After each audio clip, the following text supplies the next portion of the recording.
Hello friends, welcome to Pathsala YouTube channel. এই চ্যানেলে প্রতিনিয়ত সকাল 10টার সময় কারেন্ট অ্যাফেয়ার্স প্রোভাইড করা হবে এবং এর সাথে সাথে স্ট্যাটিক জিকেও পড়ানো হবে। আর বেশি কথা না বলে আজকের ভিডিওটি শুরু করা যাক। আজকের ক্লাসের প্রথম প্রশ্নটি হলো, ভারতীয় বংশোদ্ভূত রবি আহুজা কোন কোম্পানির নতুন সিইও নিযুক্ত হয়েছেন? সঠিক উত্তরটি হলো সোনি পিকচার অ্যান্ড এন্টারটেনমেন্ট। এই সোনি পিকচার অ্যান্ড এন্টারটেনমেন্ট সম্বন্ধে আমরা কিছু তথ্য দেখে নিই। সোনি পিকচার এন্টারটেনমেন্ট তার পরবর্তী সিইও হিসাবে ভারতীয় আমেরিকান রবি আহুজাকে নিযুক্ত করেছেন। রবি আহুজা 2 জানুয়ারি অর্থাৎ 2 জানুয়ারি 2025 থেকে টলি ভিক্সিকেরাকে সিইও হিসাবে প্রতিস্থাপন করবেন। সোনি পিকচার এন্টারটেনমেন্ট জাপানের সোনি কোম্পানির একটি অংশ। এটি চলচ্চিত্র এবং টেলিভিশন সিরিয়াল তৈরি করে। সোনি একটি ইলেকট্রনিক পণ্য প্রস্তুতকারক কোম্পানি। সোনি কোম্পানি 1946 সালে প্রতিষ্ঠিত হয়েছিল। এরপরে যেহেতু এখানে সিওর কথা এসছে, তাই আমরা বিভিন্ন কোম্পানির সিও দেখে নেব। গুগল এবং অ্যালফাবেটের সিও কে রয়েছে এখন বর্তমানে? সুন্দর পিচাই। ইউটিউবের সিও কে রয়েছে বর্তমানে? নেল মোহন। ফেসবুকের সিও কে রয়েছে? Mark Zuckerberg. আমাজনের সিও কে রয়েছে? Andy Jassy. টুইটারের সিও কে রয়েছে? লিন্ডা ইয়াকার্নিও। অ্যাবডির সিও কে রয়েছে? শান্তনু নারায়ণ। মাইক্রোসফটের সিও কে রয়েছে বর্তমানে? সত্য নাডেলা। স্টারবাকসের সিও কে রয়েছে? Brain Nicole. এবার আমরা দেখে নেব আজকের কারেন্ট অ্যাফেয়ার্সের দ্বিতীয় প্রশ্নটি হলো, সপ্তম জাতীয় পুষ্টি মাস 2024 কোথায় শেষ হয়েছে? সঠিক উত্তরটি হলো রাঁচি, ঝাড়খণ্ড। এবার দেখে নাও 30শে সেপ্টেম্বর 2024 ঝাড়খণ্ডের রাঁচিতে ন্যাশনাল নিউট্রিশন মান্থ 2024 শেষ হয়েছে। অনুষ্ঠানে সভাপতিত্ব করেছিলেন কে? কেন্দ্রীয় মহিলা ও শিশু উন্নয়ন মন্ত্রী আশাপূর্ণা দেবী। এখানে যেহেতু ন্যাশনাল নিউট্রিশন মান্থের কথা বলা হয়েছে, তাই এই সম্বন্ধে আমরা কিছু তথ্য দেখে নেব। সপ্তম জাতীয় পুষ্টি মাস 2024 শুরু হয়েছিল গান্ধীনগর, গুজরাট থেকে। প্রতি বছর 1 থেকে 30শে সেপ্টেম্বর 2024 পর্যন্ত জাতীয় পুষ্টি মাস আয়োজন করা হয়। সপ্তম জাতীয় পুষ্টি মাস রক্তাল্পতা বৃদ্ধি পর্যবেক্ষণ, খাদ্য তালিকাগত পরিপূরক এবং পুষ্টি অধ্যয়নের ওপর দৃষ্টি নিবদ্ধ করে। 2018 সালে রাজস্থানের ঝুনঝুনুতে জাতীয় পুষ্টি মাস শুরু হয়েছিল। প্রতি বছর 1 থেকে 7 সেপ্টেম্বর জাতীয় পুষ্টি সপ্তাহ পালন করা হয়। এবার আমরা স্বাস্থ্য সম্পর্কিত কিছু গুরুত্বপূর্ণ দিবস দেখে নেব। 4 ফেব্রুয়ারি বিশ্ব ক্যান্সার দিবস। 21শে মার্চ বিশ্ব ডাউন সিনড্রোম দিবস। 24শে মার্চ বিশ্ব যক্ষ্মা দিবস। 7 এপ্রিল বিশ্ব স্বাস্থ্য দিবস। 17 এপ্রিল পালন করা হয় বিশ্ব হিমোফিলিয়া দিবস। 25শে এপ্রিল পালন করা হয় বিশ্ব ম্যালেরিয়া দিবস। 28শে জুলাই বিশ্ব হেপাটাইটিস দিবস। 14ই নভেম্বর বিশ্ব ডায়াবেটিস দিবস পালন করা হয়।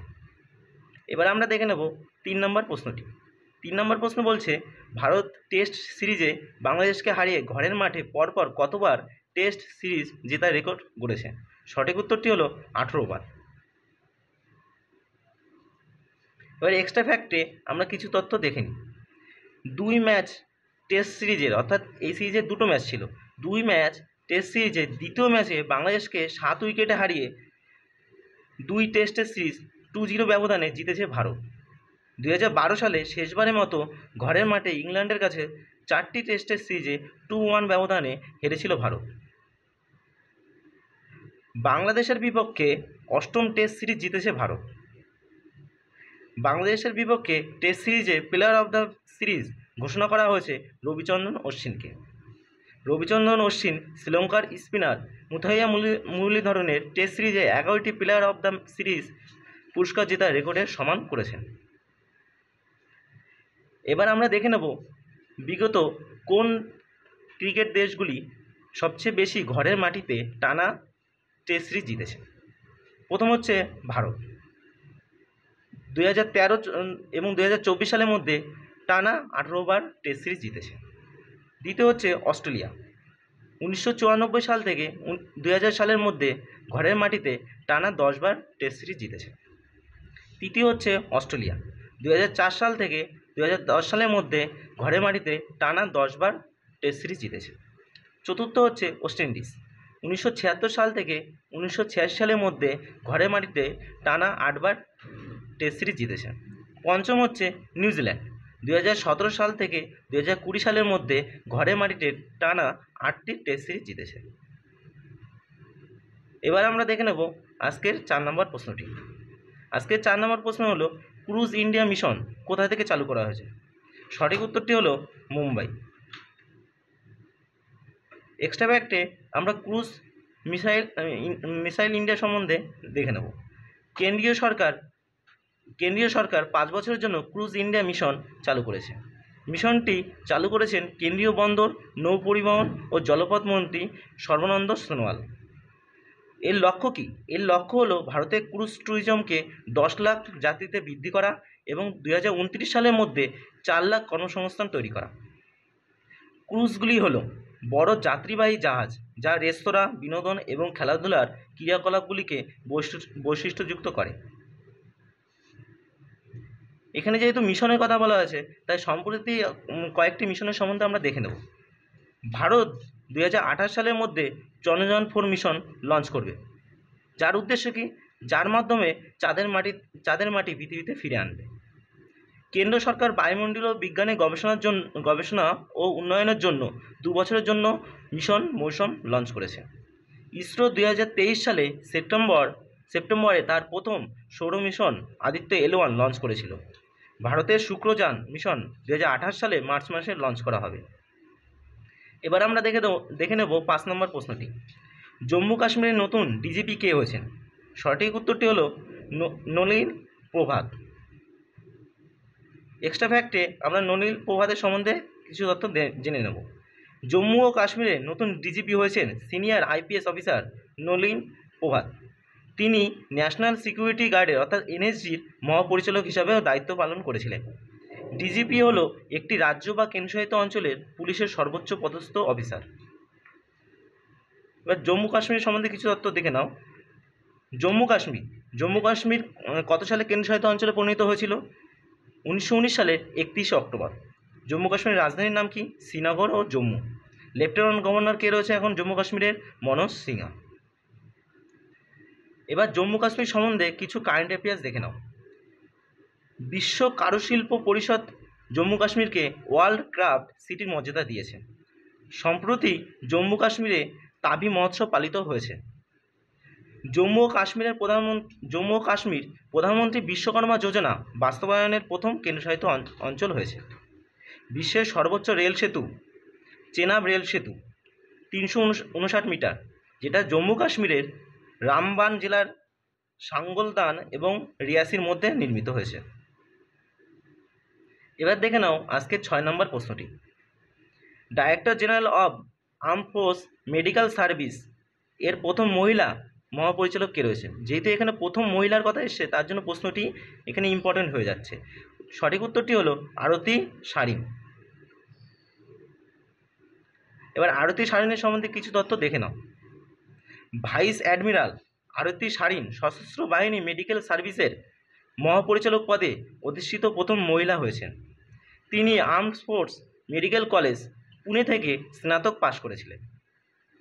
এবার দেখে নাও 7 নম্বর প্রশ্নটি। ইন্ডিয়ান নিউজ পেপার সোসাইটির সভাপতিত্ব কে হয়েছেন? ইন্ডিয়ান নিউজ পেপার সোসাইটির সভাপতিত্ব হয়েছেন MB শেয়াসম কুমার। MB শেয়াসম কুমারের সম্পর্কে দেখে নাও। MB Shreyams Kumar Indian newspaper সোসাইটির সভাপতিত্ব নির্বাচিত হয়েছেন। সম্প্রতি প্রধানমন্ত্রী Narendra Modi Mumbai Indian newspaper সোসাইটির INS টাওয়ার্সের সবিচালয় উদ্বোধন করেছেন। Indian newspaper society press of ইন্ডিয়ার কেন্দ্রীয় সংগঠন হিসাবে কাজ করে। এই সংগঠনটি 1939 সালে প্রতিষ্ঠিত হয়েছিল। এটি ভারতের সংবাদপত্রের স্বাধীনতা রক্ষা ও প্রচারে একটি প্রধান ভূমিকা পালন করে। এর সদর দপ্তর কোথায় রয়েছে? এর সদর দপ্তর রয়েছে নয়াদিল্লিতে। এবার যেহেতু এখানে সাম্প্রতিক নিয়োগের কথা বলা হয়েছে, তাই আমরা এক্সট্রা কিছু সাম্প্রতিক নিয়োগ দেখে নেব। রাজবিন্দর সিং ভাট্টি তিনি কে? তিনি CISF এর DG হয়েছেন, ডাইরেক্টর অফ জেনারেল হয়েছে। দলজিৎ সিং চৌধুরী বিএসএফের ডিজি। সিন্ধু গঙ্গাধরন ন্যাসকমের chairperson. V Satish Kumar Indian অয়েলের চেয়ারপারসন হয়েছে ভি সতীশ কুমার। এবার আমরা দেখে নেব আজকের 8 নম্বর প্রশ্নটি। আন্তর্জাতিক অহিংসা দিবস কবে পালিত হয়? সঠিক উত্তরটি হলো 2 অক্টোবর। এবার আন্তর্জাতিক অহিংসা দিবস সম্পর্কে কিছু তথ্য দেখে নিই। মহাত্মা গান্ধীর জন্মদিনের সম্মানে 2 অক্টোবর আন্তর্জাতিক অহিংসা দিবস পালন করা হয়। 15 জুন 2007 সালে জাতিসংঘের সাধারণ পরিষদ 2 অক্টোবরকে আন্তর্জাতিক অহিংসা দিবস হিসেবে প্রতিষ্ঠা করে। শিক্ষা ও জনসচেতনার মাধ্যমে অহিংসা প্রচারের জন্য দিবসটি পালিত হয়ে থাকে। লাল বাহাদুর শাস্ত্রীর জন্মবার্ষিকীও পালিত হয় এই 2 অক্টোবরে। এবার আমরা গান্ধীজির সম্পর্কে কিছু স্ট্যাটিক জিকে দেখে নেব। গান্ধীজির সমাধিস্থল কোথায় আছে? গান্ধীজির সমাধিস্থল আছে রাজঘাটে। তার রাজনৈতিক গুরু কে রয়েছেন? গোপালকৃষ্ণ গোখলে। গান্ধীজির দার্শনিক গুরু কে? Leo Tolstoy. আইন অধ্যয়নের জন্য লন্ডনে গিয়েছিলেন। গান্ধী কত সালে লন্ডনে গিয়েছিলেন? 1888 থেকে 91 সালের মধ্যে। দক্ষিণ আফ্রিকার অভিবাসন কত সালে দিয়েছিলেন? 1893 সালে। ভারতে আগমন অর্থাৎ গান্ধীজি আফ্রিকা থেকে ভারতে কত সালে ফিরে এসেছিলেন? 9 জানুয়ারি 1915 সালে। এই 9 জানুয়ারিকে প্রবাসী ভারতীয় দিবস হিসাবে পালন করা হয়। বিদেশে প্রথম সত্যাগ্রহ করেছিলেন কত সালে? 1906 সালে আফ্রিকাতে। ভারতে প্রথম সত্যাগ্রহ করেন কোথায়? চম্পারণে 1917 সালে। এটি একটি কৃষক আন্দোলন। প্রথম গণ আন্দোলন কি? অসহযোগ আন্দোলন। প্রথম অনশন ধর্মঘট কোথায় করেছিলেন গান্ধীজি? আহমেদাবাদে। মিল শ্রমিক আন্দোলন কত সালে করেছিলেন গান্ধীজি? 1918 সালে। এবার আমরা দেখে নেব আজকের কারেন্ট অ্যাফেয়ার্সের শেষ প্রশ্নটি। ডক্টর অ্যান্ড্রু হোলনেস কোন দেশের প্রধানমন্ত্রী যিনি ভারতে 4 দিনের সফরে এসেছেন? সঠিক উত্তরটি হলো জামাইকা। এবার এক্সট্রা ফ্যাক্টে কিছু তথ্য দেখে নাও। জামাইকার প্রধানমন্ত্রী ডক্টর অ্যান্ড্রু হোলনেস 30শে সেপ্টেম্বর ভারতে এসেছেন। তিনি 30শে সেপ্টেম্বর থেকে 3 অক্টোবর পর্যন্ত ভারতে 4 দিনের সরকারি সফরে রয়েছেন। জামাইকা থেকে ভারতের কোনো প্রধানমন্ত্রী এটাই প্রথম দ্বিপাক্ষিক সফর। এবার আমরা জামাইকার সম্বন্ধে কিছু স্ট্যাটিক জিকে দেখে নিই। জামাইকার রাজধানীর নাম কি? জামাইকা হচ্ছে কিংস্টন। মুদ্রা কি? Jamaican dollar. এখানকার রাজা অর্থাৎ সম্রাট কে রয়েছেন? চার্লস তৃতীয়। ক্যারিবিয়ান সাগরে অবস্থিত একটি দ্বীপ হলো জামাইকা। এখানকার অফিসিয়াল ভাষা কি? ইংরেজি। বন্ধুরা, এখানেই আজকের ক্লাসটি শেষ হলো। যদি ক্লাসটি ভালো লেগে থাকে তাহলে অবশ্যই চ্যানেলটি সাবস্ক্রাইব করুন এবং লাইক এবং কমেন্ট করুন এবং সকল বন্ধুদের মধ্যে ক্লাসটি শেয়ার করে দিন।